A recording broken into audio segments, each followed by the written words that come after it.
For many of us, payer negotiations feel distant, something handled somewhere up the chain, far removed from the day to day work of helping patients. But here's the truth, nothing shapes our practice more than the reimbursement rates and contracts negotiated on our behalf. Reimbursement determines who we can serve, how much time we can spend with patients, what services we can provide, and ultimately whether our practice can survive or thrive.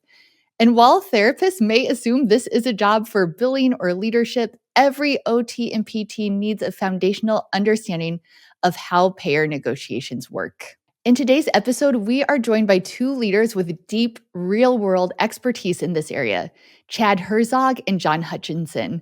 Together, we'll break down what every clinician should know about payer negotiations and what therapists can do to advocate for sustainable care models. And of course, we'll answer questions from our live audience. So let's dive in.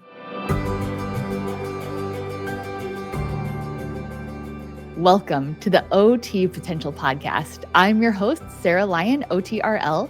And before we begin, I wanted to let you know that this podcast may qualify as continuing education for you. You are probably listening to this podcast on a free podcast platform. But to gain CEU credit, you will need to be a member of the OT Potential Club, our OT continuing education platform. After listening today, you can log into OT Potential to take a 5-question quiz, and we will generate a certificate for your time today. As I mentioned at the top, we have John and Chad joining us today. John Hutchinson, MBA, is the co-founder of Care Counseling with his wife, Dr. Andrea Hutchinson. Care Counseling is a mental health practice that was acquired by United Health in 2024. John brings firsthand experience navigating growth, payer relationships, and the business realities that shape modern care. Also joining us is Chad Herzog, VP of Operations at Aroris, an organization whose mission is simple and powerful: to help healthcare providers get paid what they're worth so they can focus on what matters most, helping people and improving patients' lives. So without further ado, I'll patch John and Chad into our live studio. Welcome, John and Chad. It is so great to have you today. To help us get oriented to your two voices, can you go ahead and introduce yourself for us? Starting with John, just a quick one-sentence intro. Hi, I'm John Hutchinson. I do private investing, board work, and real estate. Awesome. And you, Chad? Hi, I'm Chad Herzog. Today I get the pleasure of being the negotiation expert on the call today. I am so thankful to have this conversation right now. This has been a huge learning for me, I think, just in all of 2025, to realize how much our reimbursement models and hence these payer negotiations just really drive the care that we can provide as OTs. I've moved it up in my head to this is one of the most important factors that we can think about as therapists. Historically, I used to think it was evidence-based practice, and I guess I've just had a mindset shift to be I think this is one of the most important areas that we need to be oriented to. I've also had a mindset shift to thinking as payers as the enemy, basically, to thinking of them as these could be real potential allies. We have been stuck in a reality for so long in this fee-for-service model where it really feels like it has put us at odds. But as we head into new potential payment models, we are low cost, high value, we should be payers' best friends. And we need to start thinking that way, even though that reality hasn't fully arrived. So there's obviously so much to talk about today, and I'm so thankful you are both here to do it. Let's start with your stories and how payer negotiation became important to you. John, I'd like to start with you because you have that clinical experience of running a practice. Your story is actually what inspired this podcast, whereas there are success stories. Can you tell us about your success story? Yeah, and I'm going to first touch on your point about evidence-based practice. I think it's an or, it's an and, not an or. Yes. So evidence-based practice and doing high quality work is critical. So focus on that. Also, you need to get paid a fair amount. So rate negotiation, being closely aligned with your payer partners is critical. Probably more critical than most people assume. But yeah, so my wife and I started a company called Care Counseling in 2014. We grew at 70% a year in volume for a decade. And then we exited to United Health. During that time, as we grew, we were just like entirely focused on clinical work and the practitioners. And as we were growing, the industry was kind of growing up too. And one of the things we really wanted to see for providers was higher pay, right? So when we started, like a psychologist was making like $55,000-$60,000 directly out of grad school, which, after 10 years of post-secondary education, that's just not enough. So we started to see like meaningful gains in our ability to pay people more, and the industry really like respecting the work, but rates were simply not keeping up. So I met one of the founders of Aroris in, probably 2017, 2018, Jeremy Carroll. And as Jeremy and I were getting to know each other, I just kept talking about how like I wanted providers to work together so that we would come as like a unified front. Now, the more you learn about rate negotiation, the more you learn that like that's not a simple ask. Like you need to set up an MSO structure, or do something more complicated that requires like a lot of buy-in from a lot of provider groups and gives up like meaningful control, which can be like the right choice, but you probably need more than just rate aligning organizations in order to take something like that on. So I decided I would sign up with Aroris as one of their first customers, and then I started evangelizing the work they were doing to the broader mental health community, so that mental health organizations as a whole would come forward and start talking about rate with a unified voice in a way that our insurance panel partners could actually understand and hear it. Because otherwise, we just sound like a bunch of squeaky wheels, right? Like our approach to negotiation was pay us more. We need more money. Like we can't keep up. Please pay us more so that we can pay our providers more so we can keep the best people. That it's hard. Like if you flip seats, being in the insurance panel side where you're hearing that from, 10 or 20,000 organizations in a state, and OT is similar to behavioral health, like it's one of the lowest dollar per hour provider groups. So it's hard to focus on us when you have, surgery groups that are doing hundreds of millions of dollars a year. Of course, they're going to focus on the biggest dollars first. So having a partner like Aroris was huge, and that led to like really meaningful rate gains in a way that actually like better aligned us with our insurance panels, which was, to be honest, like best case scenario. I have like a million questions about your growth story.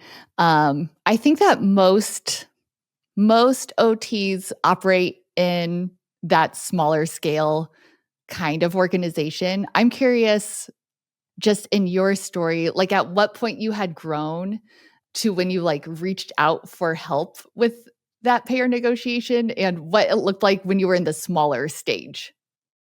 I mean, I think when you're in the smaller stage, like I'll just do a comparison on like headcount. If you have like 5 to 10 full-time OTs, and no other service lines, it's going to be hard to do rate negotiations. That's a point in time where I'd focus on like process. So make sure your RCM team is locked up. Make sure you're talking to clients about their copays early. Get payment information. Be as transparent as possible. Make sure you're getting paid correctly.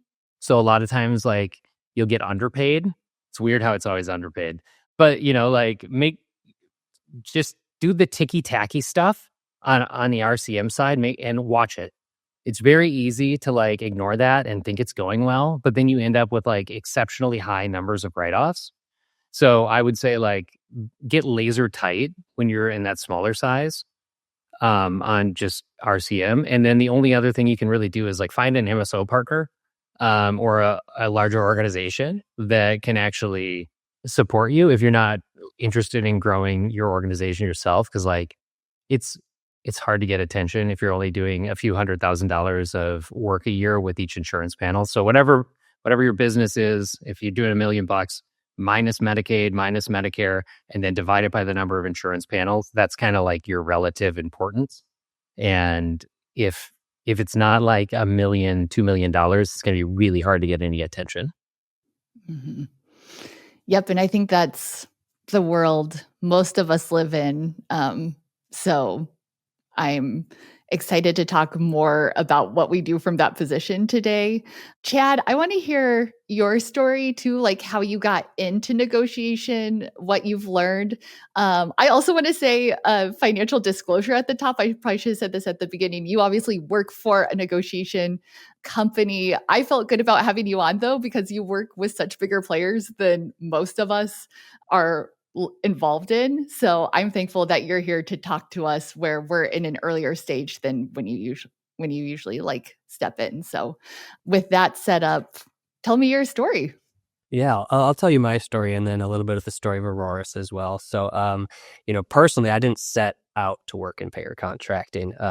Was not in my initial background. My initial background is in operations, analytics, and negotiation in different industries than healthcare. But I've always been fascinated by how systems work. And I guess in healthcare's case, how they don't work. And that's what really drew me to Aroris. So when what John was mentioning, when Aroris was first founded and created, it was built on this mission to preserve the spirit of medicine. And one way that we do that is by supporting independent practices in any way that we can. One of the main ways we do that is the payer-provider contract negotiation. And as I started to transition into this role in this lane, I just saw this huge disconnect.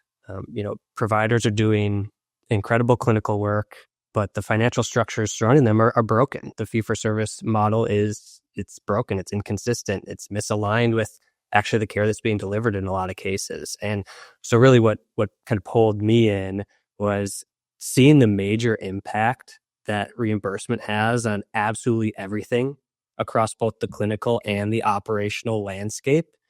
It really determines whether a clinic can hire another therapist, whether you need to spend 45 minutes with a patient or 20 minutes with a patient. It just shows up in all the clinical and operational aspects is really the root of this initial payer-provider contract. So, when I realized that a poorly designed contract can quietly drain a practice and that a well-designed one can actually transform it, I was hooked in this industry and in this space. And it's real meaningful work. And I'm thrilled that we're able to support the providers in this way. Okay. I'm hoping you can talk to me like I know nothing because I feel like I truly know nothing.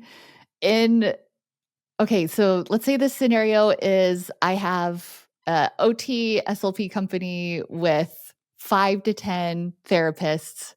We take Medicaid and we're in network with 2 private or other insurance providers.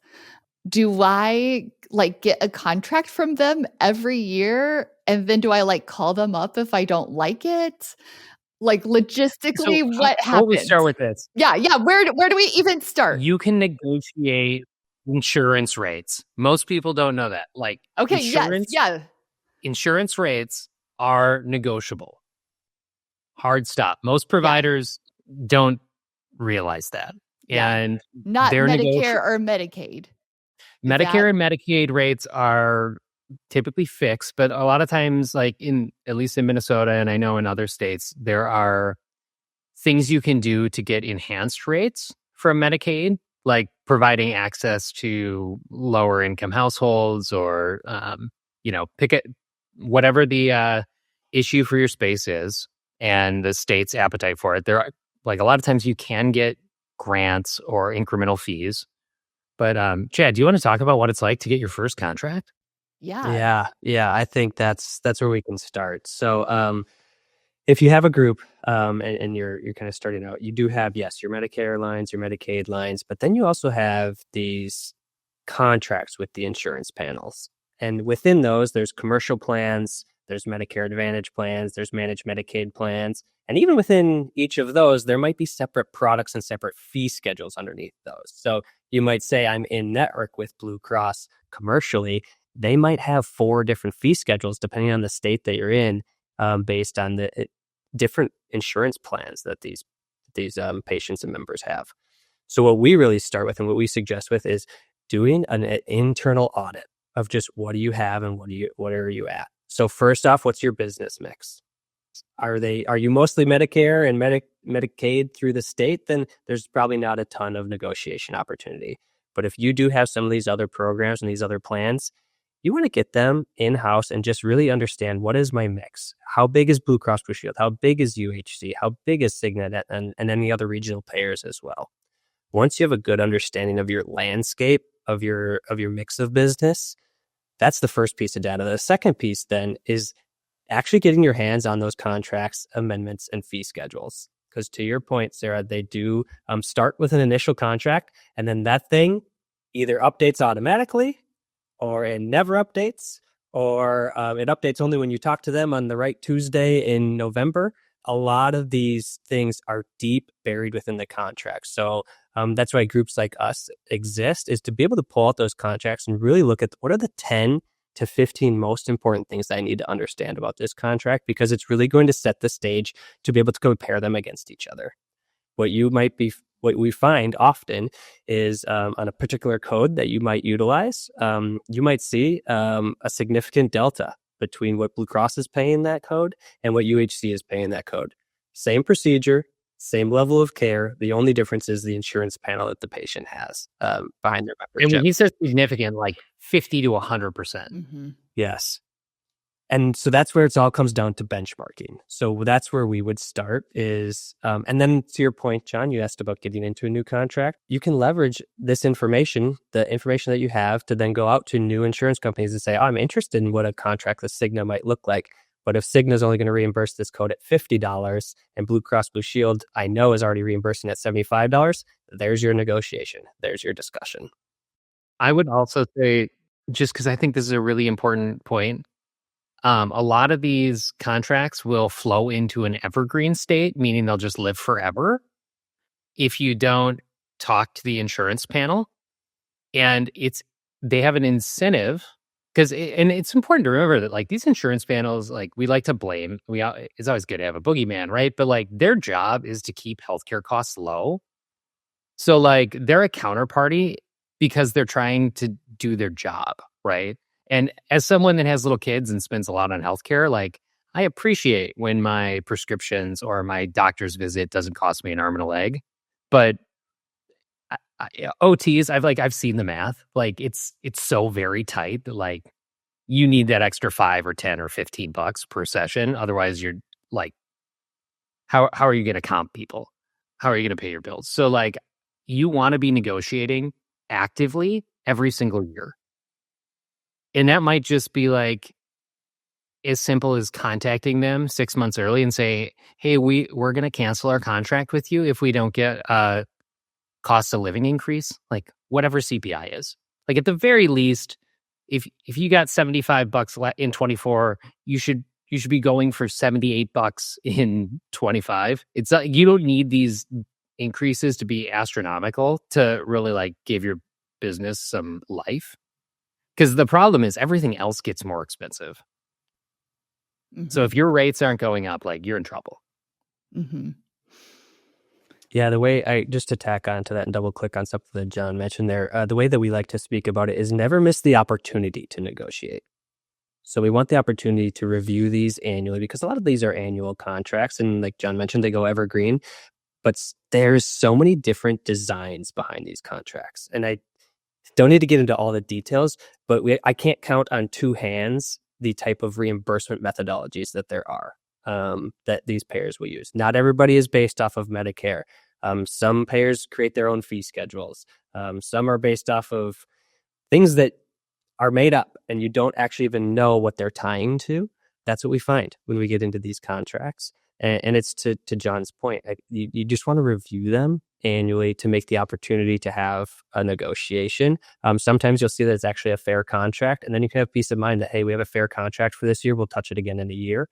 Or you see, hey, there's some opportunity here that I need to address with this negotiation. And I think, like, if you notice you have a fair contract, it's not a bad idea to reach out to that insurance panel and let them know that you checked and you appreciate them being a good partner, and you'd like to circle back on like those are the moments where I would talk about what does 26, 27, and 28 look like? Because if you can pre-negotiate rate increases, it makes it easier on the insurance panel. It makes it easier for you to like forecast to your clients what they're going to have as out-of-pocket expenses. And like, it just makes it easier to manage a business and focus on the things that really matter, like the littles you're working with. Mhm. That's a really good point. We like to also speak to it as a negotiation is a process, not an event. So what John was just describing there is if it's not this one-time event, one and done, I did it, now don't think about it again until next year. It's, okay, yep, this is a fair contract right now, but what are some of these other things? What can we set up operationally or clinically or language-wise within the contract? Yeah, the rates might make sense for this year, but how do I start to build that relationship with the payer and start to help shape future years as well, especially if you're running a business that you're seeking to grow. To John's point, you're going to be looking out 3 to 5 years. So this is a great time to do that at the contract relationship level. Yeah. And I mean, like, if you're lucky, the insurance panels will tell you what they want to see out of your space. Mm. And then you can work towards it. And like, God forbid we collaborate.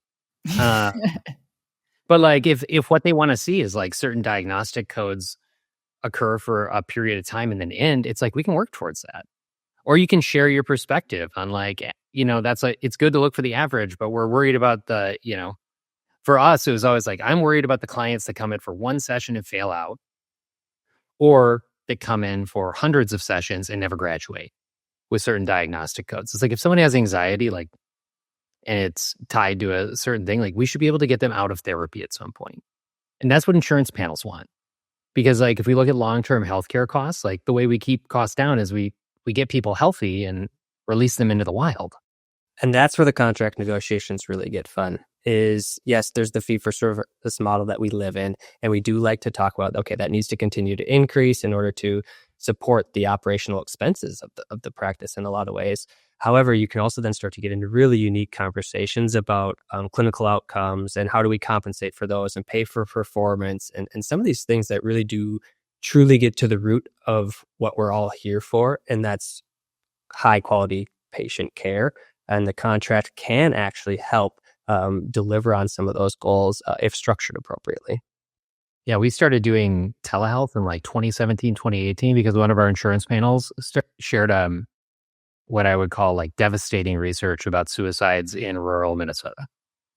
So we were able to address like a big problem that hit close to our clinicians' hearts and helped an insurance panel keep a healthier population. So it's like, we're saving lives, we're addressing a problem for them, and they're able to pay us more for doing something that's needed. It's like, that's not how all negotiations go. But when you have a relationship with an insurance panel and they actually start telling you what's going wrong with their client population, you can help.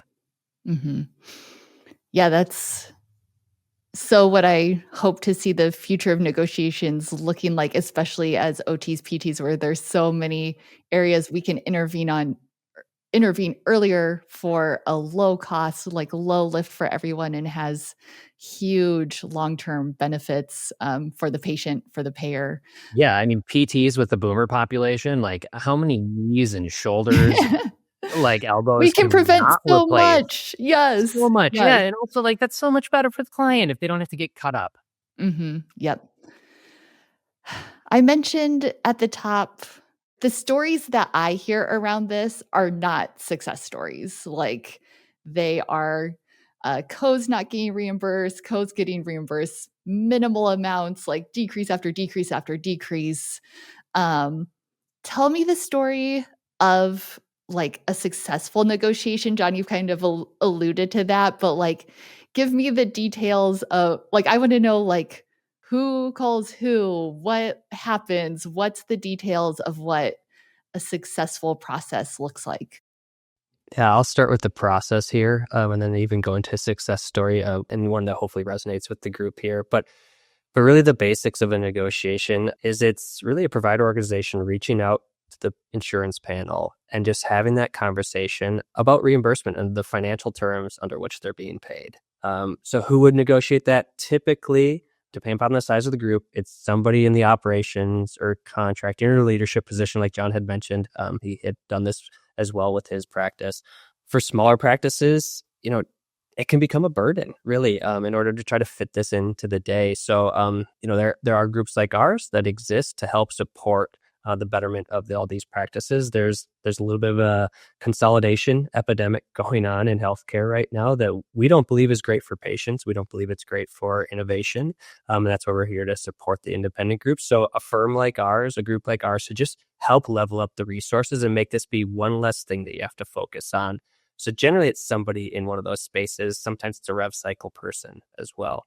But really, you're reaching out and the payers have groups that are focused on this internally. So you might say, who do I reach out to? Well, there is actually provider advocates, and there is provider relationship folks that you can reach out to. There are a lot of inboxes that you have to navigate through, but that's the another advantage of working with a group like ours is we actually have contacts. So I'll give you an example. It doesn't apply to the PTOT space directly, but it just gives a framework of it. There are only 3 contract managers for UHC nationwide for their ancillary ambulatory surgery network. 3 contract managers covering an entire country. You're going to an inbox if you're reaching out. However, groups like ours, we know those 3 contract managers. We know their director that they all report to. We know the VP that director reports to, and we have line of sight and relationships built with all of them. That's what really helps in a negotiation and this contract management is relationships, kind of what John and I were mentioning a little bit earlier as well. What gets negotiated in these is rates. It really does start with the rates. What are you getting paid per CPT code? Because that's going to have the thing that has the most ROI and impact. If you increase rates, you're going to have a better contract at the end of the day. But also within there, how do you get to those rates? As I mentioned earlier, there's a lot of different reimbursement methodologies. So we can figure out which ones make the most sense for you. Are you tying to a current year Medicare? Are you tying to actually 2020 Medicare was the best rates for my group, so I'm going to hold them to 2020. There's a lot of different ways that you can structure a contract smartly with just the reimbursement methodology, the underlying way that those rates are being created. And then finally, the terms is another thing to negotiate. So how long is the contract? Is it a 1-year contract? Is it a 3-year contract with inflators tied to it?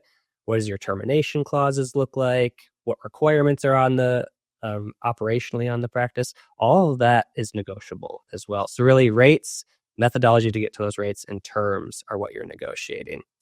And then the process there is arduous, I will be honest. So it is reaching out with an offer that we propose and then being ignored for time because there really isn't an incentive for the payer to respond favorably to this. So we always joke that a couple levels or a couple folks at each payer is their job is to say no, and that's what they're paid to do. So we're here to break through no. We're here to understand, wait, why? What do you need in order to see this reimbursement rate increase? Are you missing this data that we've found that shows that you're 20% below the market? Have you put that in front of your leadership? Really creating some data-based stories, but then also explain the uniques and the qualities of the groups as well. Hey, did you know that by doing this procedure or this care, we actually prevent needing to go to the ASC where you're going to spend thousands of dollars on this knee surgery or something like that. So we do help tell those stories and create that framework that shows the payer that, oh, we're not just here asking for money because they get that all day long. It's more about why. It's all about the why. And if there is a data story to tell or a care delivery story to tell, that's the story to tell. Yeah, and the inbox doesn't care about why. No. The inbox is a filter. Yeah. Who actually knows what they're talking about is what that inbox does. Just 2 things that like you inspired me to share, Chad. The first is insurance panels do not want all provider groups to consolidate. So there's a real incentive for them to keep a healthy ecosystem. It's just the ecosystem. It's so big and so fragmented that it's kind of hard for them to track. So getting their attention is the hard thing, especially in spaces that aren't surgery oriented or higher cost. The other thing I would just mention is like I really think it's important to have that story and tell it early, because when you look at an insurance panel, let's say they do a 3% increase every year. If they can kick that annual discussion out to 18 months, they're not doing a 3% increase every year. They're doing like a 1.8%, 2% increase every year. So, and they're doing this at scale. So there is like an incentive for them to move slow, and their insurance the insurance contract is a lot of times written in a way that gives them, 30, ish days to respond to any query, etc. So like those terms become really important, and how you negotiate with them is like, it's, I would say, counterintuitive to a partnership. So I'll keep coming back, like, partner with these people, talk to them, be on their team. But like at the end of the day, you probably need to term some contracts to really get any kind of momentum on a negotiation. And you need to do that early. So like by terming a contract, you put a deadline out there where they need to negotiate new rates, or they have to tell members of their insurance panel that they no longer have access to their provider group, which is deeply upsetting. And we don't want that to happen, but like it, giving them a heads up that you're willing to take that step early will just, that works into their system. You'll get into a different queue. That being said, make sure you have the scale necessary for them to care. So if you have four clients at United Health, they're losing money on managing that insurance contract. So like I'd be careful there. If you have 4,000 clients at United Health, they're going to think really deeply about whether or not they want to lose access over $3 or $4. Mm-hmm. Especially when, like, if you're just starting this conversation, like, you're probably getting way underpaid. It feels like scale, or I'm just like, of course we're getting pummeled because we don't have scale. We are going up against other entities like big surgical centers who drive so much more revenue. They have Chads who are doing this full time. We're practice owners that are trying to like call in our margins. Like, of course, we're just getting pummeled. Do we have any advantages like that we can leverage? I'm just like, it looks bleak is kind of how I feel. What could we lean into? I would say your outcomes are probably going to be like a smallest clinic's best thing. And then I would say grow or collaborate. Like, sharing a contract with another clinic, which you have to be careful when you do that because there's antitrust laws that exist. But if you have 10 groups negotiating under 10 small groups negotiating under one contract as part of an MSO, like, Maggie Hingham runs Therapy Partners, which is a big PT MSO in Minnesota. And I think she's in 3 other states now. And there's a bunch of OT and speech and whatnot that goes under there. They have independence, but they're negotiating under one contract. So that gives them scale. So I think like you need to work into the system the world currently has. And that can, there's a few ways to do it, but scale, I would say, is the number one way to negotiate rates. And it's not scale nationally, it's scale in a state. That's from my experience, because, Blue Cross is run state by state. United Health is run state by state. Medicaid is run state by state. So if you want attention, especially in like a low dollar per session environment, like the best thing you can do is have a big market share in Wisconsin or wherever versus, a tiny market share in 10 states. Because you get no attention in the latter. Because all it is, it's 10 different inboxes and 10 different timelines and 10 different Medicaid rates and just a lot of administrative burden. Yeah, I think I can speak to a couple different ways as well, just to help round out the conversation. But PTOTs operating within, an ortho group or something like that, multi-specialty, multidisciplinary, there's a lot of value there. So that creates a lot of incentive for the payers to really have those conversations. We have supported standalone PTOT groups as well. And really what the conversation comes down to, there's a couple things, one of which is scale that John did mention. Another way that I'll spin scale too is, yes, getting involved with, whether it's a clinically integrated network or an MSO or some sort of formal relationship is a great solution and a great option to consider. One other option to consider, and it's why groups like us exist, is you don't need to have that formal relationship. So one of our success stories is we were working with a specialty in a state, and some of the payers were engaging because there is still, even if you are small, there's, to John's point, the payers, they do also see this issue of consolidation. And even the threat of consolidation is a big issue for them. So if you're a smaller PT group and you consider joining with a larger system, those costs are going to skyrocket for that payer because reimbursing the system a lot higher than what they're reimbursing the independents. So we're just trying to close that gap. And by closing that gap, it's not even a threat of termination. It's just a threat of absorption into a higher cost system. That's a story to tell. But also within there too is, if the payer aren't interested in those stories, some other ways we've done this is it's not a formal relationship, but it is, get 5, 6, 7 provider groups that are all in the same area, same region, all doing the same things. And Aroris on your behalf is talking to the insurance company. And then all of a sudden, now we have the market share. We have the scale that you don't have independently. They are still independent negotiations. They are still independent contracts. They are still going to be warranted on the merits of the group and their clinical outcomes. However, a termination or even threats of termination that come from Aroris, all of a sudden that would impact a lot more groups, grabs the insurance panel's attention. So really we're trying to help these smaller groups combine and get more resources in some unique and meaningful ways. Yeah, I think the key word that we keep coming back to is attention. Mm-hmm. Yeah. Scale seems like a huge lever, and there's different ways to come forward with scale.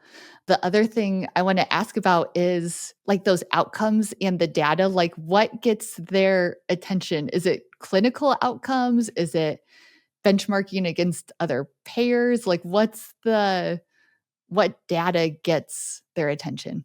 Honestly, what I could say is every negotiation is different. So there isn't a one-size-fits-all approach. There are many different levers that you can pull at given times. Sometimes a threat of termination is actually the exact wrong move. Sometimes it's the only way to move. And sometimes actually submitting the termination is the only way to move forward. So there are a lot of levers that you can pull. A couple that I'll speak to is any data that you have can be leveraged. So if that data is comparisons to other payers within your own reimbursement, if that's transparency data that we have access to where we can look and say, okay, ABC PT group is getting reimbursed this level from UHC, XYZ PT group 20 miles away is getting reimbursed 20% higher, there's a discussion. So a lot of it is just finding the data that makes sense. We do start with the reimbursement data a lot because that's the most logical place to start, and that's the easiest way to gain a fair contract. From there is ways to then separate yourself, and that's where you would get into the clinical outcomes, demonstrating your unique value. Are you the only ones that's working on, pediatrician speech therapy in this area? And if we lose this option, there's nothing in a 50-mile radius. So really access of care. To boil this down to 3 main points would be payers care about cost of care. So that's why those rates I was mentioning, the differences in rates. So cost of care, quality of care, and then access of care. That's kind of the trifecta. Any data points around those 3 things will help your cause. That's super helpful to boil it down. That's like bringing me high level again to, I think when a lot of people think of payer negotiations, they actually want a lot from our national association and from our state associations. I think they're thinking Medicare, Medicaid, and back to the data question, like what data points do you think are helpful for us as OT to be collecting at the state and national level? Are they like comparing rates side by side? So then either an association or a private clinic could take that to their payer negotiation to be like, even Medicaid across the country is reimbursing this much, but I'm below that. What like data pools do you think we need to have? I honestly don't really think they exist for us, but I feel like that's an important part of this. Am I right there? Or it's huge piece of this, Sarah. You're hitting on the right points, which is that's actually how we would engage with the group. So as I mentioned earlier, when we talked about understanding your mix of business and your products, but then also, and that can be pulled through, a pretty standard EHR, RCM type report. We then go get the contracts, amendments, and fee schedules that each of those insurance panels has. We do compare those side by side, then by at a CPT code level. So the biggest thing that you want to see is at a CPT level and the CPT codes that matter to you. You might, some groups bill thousands, but you might bill, a handful, especially in PTOT, you have a certain few that really matter. And as you dig into those, you can see the different reimbursement across each of these insurance companies across all their lines of business for you. That is a huge piece of data to leverage from a starting point. The biggest thing within that too, though, and I'm moving away from like the national conversation and state level conversation more into, it really does matter at an individual level. And the reason I say that is not all groups are created equal or do the same things. So we've had it before where we get a proposal from one of the payers and they will say, this should be a 5% increase for you. We run it on your actual utilization and it's a negative 2% increase. Yes. That is, so you might have accepted something that you thought, wow, this is great. We're getting a 5% increase. However, they speak in aggregates. They speak in large numbers that don't actually matter for your individual practice. We now get to then have that conversation and say, hey, you meant to give us a 5% increase. It's actually a negative 2. Let's build this so it is that 5% increase. Unless we don't think 5% is fair, we should go to 10. So I do think that it's less about the national and state level for what we're working on. It's more at the individual level. With that said, the state level, national level are very important. I think some of the things that you're describing on bringing some advocacy there is also important as well. I have a logistical question too about sharing success stories. Like I'm always like, I want to know how people like had a successful negotiation. Can we be sharing those stories with each other? Like I run a private membership where we have forums. Should we be talking about this and what are the boundaries there? Or I don't know, how do we facilitate? I would be really, really helpful? careful about specific CPT code reimbursement rates because you don't want it to be collusion, which gets you in like antitrust issues. But we if can you talk about if you CMS talk about and Medicaid because they're public, but not our private. Yeah. Or you could talk about, hey, we had really good success because we talked about the cost savings we were able to provide relating to shoulder surgeries, and we tracked this information, and it resonated really well with insurance panel A. Like that is totally fine. You can talk strategy. You can talk strategy. You can talk about like you can always introduce like, and I know like it's funny. We're all like in healthcare as providers, we're all kind of frenemies, right? We're like, we want to help each other, but then like when we really learn something important, we hold on to it tightly and we don't tell anyone. It's like, we should talk about it. If you meet someone that's great and responsive, like as a counterparty, introduce them to people that do great work so they can also take care of those groups. Mm-hmm. And that will not be like these are humans. Like this will not be lost on someone when you introduce them to someone else who does fantastic work. Part of the reason why I was able to negotiate higher rates is I was constantly introducing larger practices that have huge impacts on the world and are frustrated with, Blue Cross or whoever to the insurance panel so that they can actually talk. Mm. We were important, but we weren't nearly as important as some of these other organizations that have been around for 40 or 50 years. Yeah, I would agree with what John's saying. I think there are some things that can live within the contract that actually you've signed that say you can't share some of this confidential information. So yeah, I'd speak more in strategies and support in that way. However, the other piece that I will point to is on that individual CPT code rate level, transparency and payer transparency on rates is a thing. So each payer is required to report on their negotiated rates at a provider level by CPT code. They are hidden in machine readable files. So you can just go click on their website and pull up. They actually move it around on their website a lot of times too. So there are businesses that have been created out of this that really help go into those machine readable files, read these rates. So that way you can see, as I was mentioning earlier, ABC PT group is getting paid this, XYZ PT group is getting paid that on that code. That comes from these machine readable payer transparency files. We have partners that we work with that get us that data. They are power tools for power user type thing at this standpoint because the insurance companies, while they have to do this, they're not incented to do it. Nobody's watchdogging them. There's a lot of mess and noise and chaos within these files. That's why these groups do exist to help us. It's the same strategy you use in discovery with a lawsuit when you ask for information and someone sends you way too much information. You get a bunch of files. And it's like, now I have a room full of paper files and evidence is in there somewhere. It's the same idea.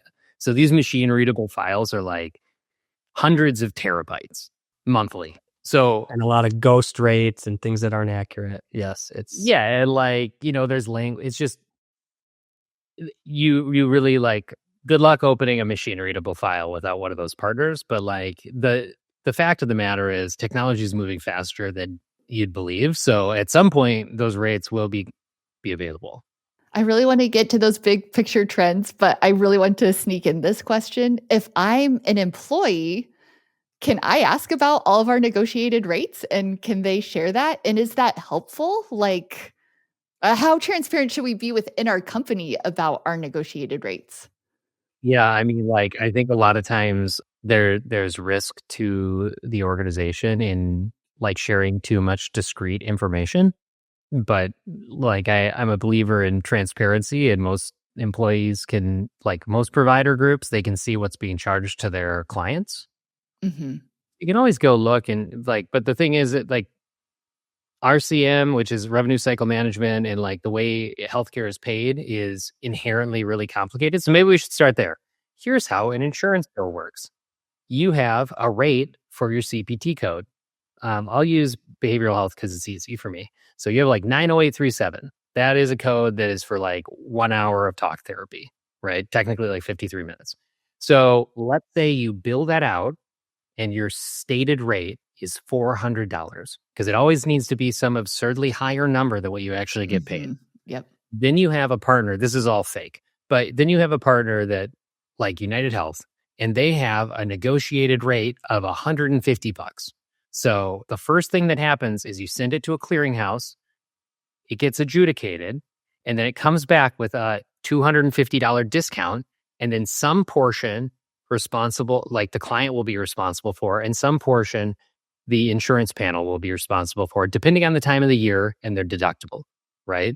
And there's infinite ways that these could be constructed, but basically you end up with, we charge $400. There's a $250 discount, and that the difference is what you actually get paid. That's your contracted rate of like $150. In behavioral health, it would be like, most of the time we were high deductible plans, so it would be like either the insurance panel covers nothing or they cover most of it. And that's why like a lot of times, provider groups are a little tighter with money in the beginning of the year because they're getting reimbursed at much, much lower levels in absolute cash dollars. Because now it's the client's responsibility. Mm-hmm. And with these weekly reoccurring appointment types, which I know PTs and OTs are really used to, that means you have a bunch of uncollectible debt in the first 6 months of the year. Again, if you tell the clients that that's coming, they might be able to choose not to put themselves into debt by adjusting their treatment timing or planning around it. But that's where like transparency comes in. And like, if you're doing that kind of effort, then the clinicians can absolutely know. And it'll save you on bad debt, which will save you on having a bunch of unpaid stuff because you end up having some, let's say you're charging $150, but you only collect $120. That's the effective rate that the practice has to work from when they're compensating their employees. So it's really common for an employee to think they're getting screwed when really it's just there's way less money than you think in the system. Mm-hmm. This is a complex world. I think we've actually touched on people's questions. I want to ask just the big picture question then of, I see healthcare in a big cycle of change right now is how it feels to me.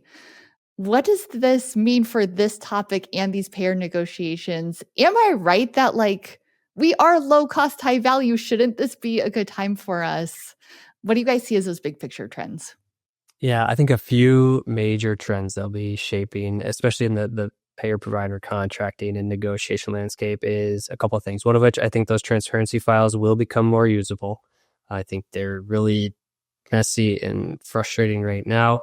My glass half full is that they will become more usable. And groups like ours will help. If they don't become more useful, we'll make them useful because there's enough advocacy in this space on the provider side.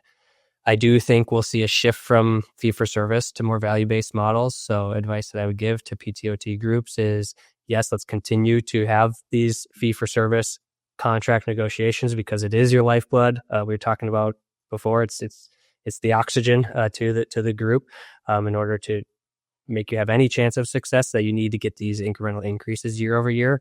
However, I do see a shift to value-based models. So anything clinically or operationally that you can set up related to outcomes and telling good stories and giving good patient care within a data-based landscape, that will be good investment of time, energy, effort, and resources.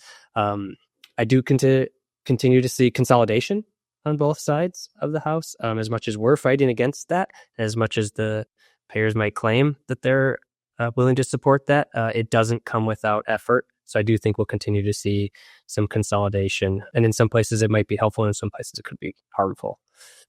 I do see automation and AI continuing to grow as well in the space. On the negotiation side, is the more you can get to data, these robots and bots and AI can get to data and tell stories a lot faster than we can as humans. So we're building a lot into that capability as well.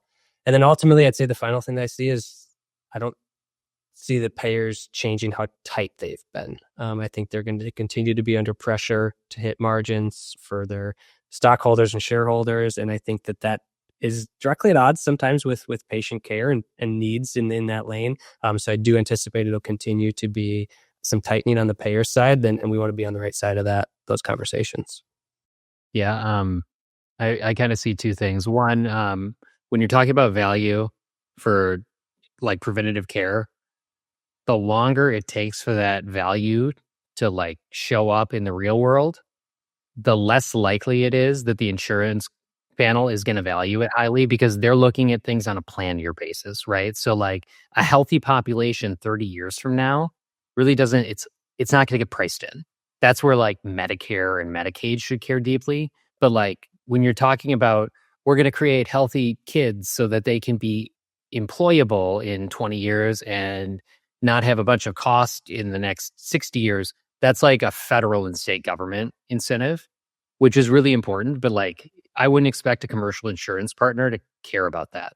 Like they will as humans, but they're not going to like, it's so hard to price in. And the likelihood that those people are even in their panel at that point is like pretty low.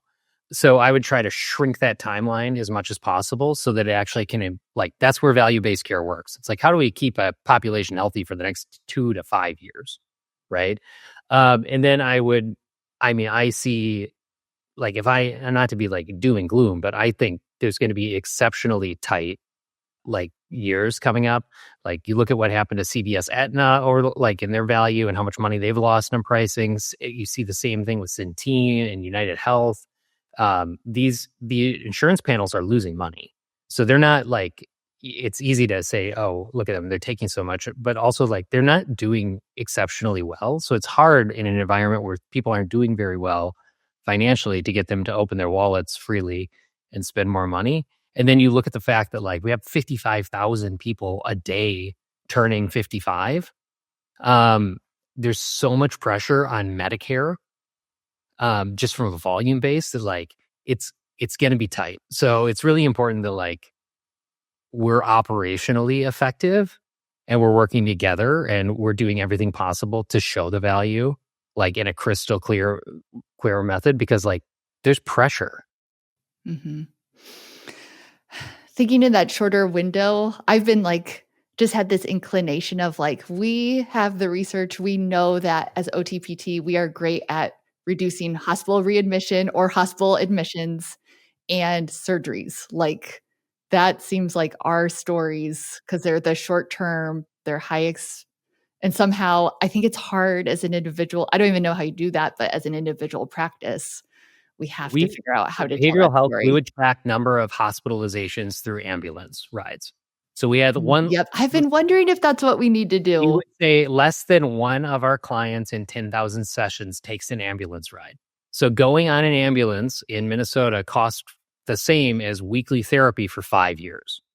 And are you asking the patients that, or are you getting No, we would track it because if you have to you're tracking it. Yeah, hospitalize, you have like to. if we're Yep. we had a whole protocol around safety. So if you have to hospitalize someone and you have to call an ambulance, like there's all sorts of costs associated with it. Plus, it's a terrible experience for that client, et cetera. So it was more like we were tracking because a lot of times if someone needs to go to the hospital, they can go with a member of their family or a friend, and that leads to better care because they can leave the hospital.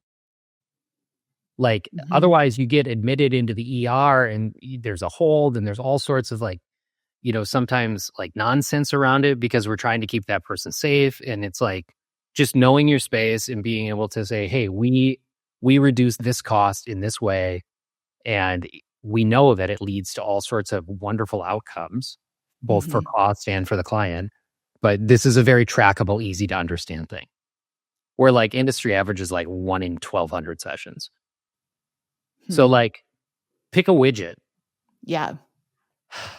This was awesome. I feel like it's one of those topics where I have like a million more questions, but at least hopefully we're honing in on some of the right questions we should be thinking about. But as our final thought, I just want to hear what's your final piece of advice for us? There's so much that we touched on today. What do you want people to walk away with as that final thought?